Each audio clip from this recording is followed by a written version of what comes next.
আজ ফের বাড়লো অটো এলপিজির দাম। পশ্চিম এশিয়ার যুদ্ধের জেলে জ্বালানির জ্বালা ক্রমশই বাড়ছে এবং অটো এলপিজির লিটার পিছু 12 টাকা 28 পয়সা দাম বাড়লো।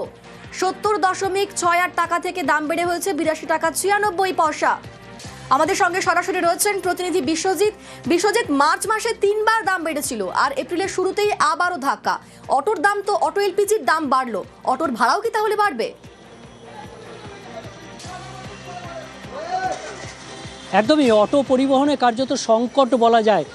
কারণ আমরা দেখেছি যে ফেব্রুয়ারি মাসের শেষে যে দাম ছিল তার থেকে এই এপ্রিল মাসের শুরুতে প্রায় 26 টাকার তফাৎ হয়েছে। অর্থাৎ প্রতি মাসের প্রথম দিন সামান্য করে দাম বাড়ে অটো এলপিজিতে। সেই ট্রেন্ডটা এবার ভেঙে দিয়েছে। মার্চ মাসেই 3 বার দাম বদল হয়েছে। আর তার জন্য অটো এলপিজি আমরা এখন যে পাম্পে দাঁড়িয়ে আছি রীতিমতো নোটিশ দেওয়া হয়েছে যে 6টা থেকে রাত 10টা অবধি পাম্প দেওয়া হবে। অর্থাৎ একদিকে যেমন সময় কমছে, তেমনি এই যে এখানে পাম্পে যারা দিচ্ছেন কর্মীদের কাছে জিজ্ঞেস করবো আজ কত, কালকে রাতে যে দাম ছিল আজ কত বেড়েছে? 12 টাকা 28 পয়সা বেড়েছে।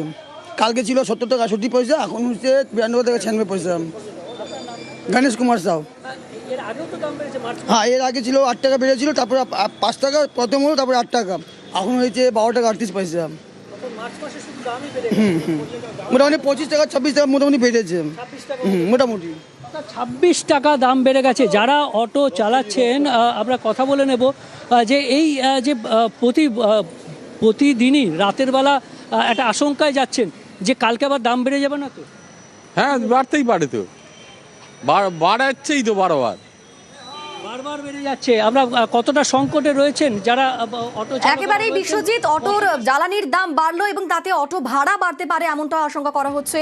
আর তারই পাশাপাশি বাড়লো বাণিজ্যিক গ্যাসের দামও।